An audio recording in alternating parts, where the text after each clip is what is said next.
Le centre Arthur Rognier, c'est un institut médico-pédagogique de la province du Hainaut et nous accueillons des adolescents et des adultes qui présentent des troubles moteurs avec souvent des pathologies associées, donc des problèmes cognitifs, psychologiques, sensoriels.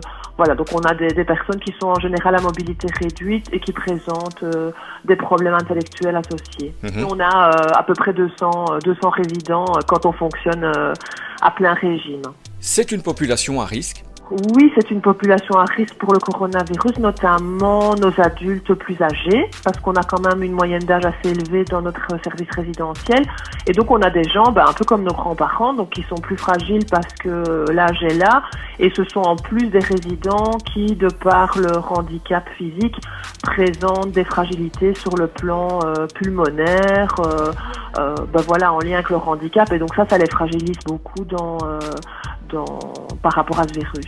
Et puis on a aussi des jeunes avec polyhandicap qui eux aussi sont plus à risque de décompenser sur le plan respiratoire. Est-ce que vous avez effectué des tests ? Alors on n'a pas été testé de manière massive, mais on a pu réaliser l'un ou l'autre test pour un résident qui rentrait de l'hôpital ou un résident qui présentait de la fièvre et l'un ou l'autre symptôme parce que nos médecins traitants avaient quelques tests, mais il n'y a pas eu de testing massif dans l'institut. Et chez vous, il n'y a aucun cas avéré et il n'y a même pour l'instant aucun cas suspect non plus dans les 90 bénéficiaires qui sont chez nous pour l'instant. Vous expliquez ça comment ? Bonne protection, bonne prévention ? Alors sans doute une bonne prévention, des bons conseils de notre médecin coordinateur et de notre chef infirmière qui ont vraiment anticipé toutes les mesures de confinement, de compartimentage, d'utilisation de masques chez le personnel. Donc on a vraiment pris toutes ces mesures-là avant qu'elles ne deviennent obligatoires.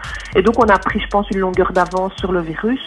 Et on l'a gardé tout au long des semaines de confinement. Et on a peut-être eu aussi un peu de chance, ça il faut peut-être le dire.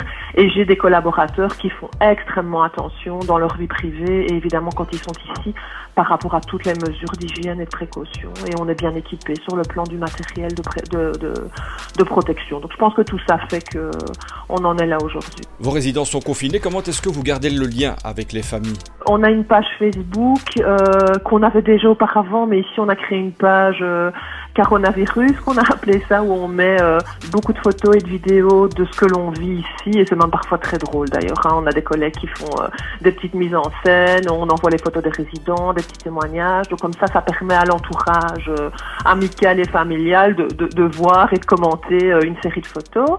Et alors on a aussi mis en place des moyens multimédia, notamment par Skype ou par vidéo MSN, pour que nos résidents ici puissent communiquer directement avec leurs proches. Est-ce qu'une crise comme ça resserre les liens ? Alors en tout cas, il y a certaines retombées positives malgré tout. C'est vrai qu'on en ressent un peu les effets.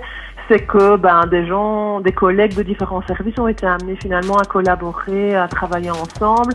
La connaissance aussi du métier de l'autre, ça fait partie quand même des retombées positives de finalement toute cette crise qui est à la fois pénible et puis je trouve qu'il y a quelques richesses qui en sortent. Oui.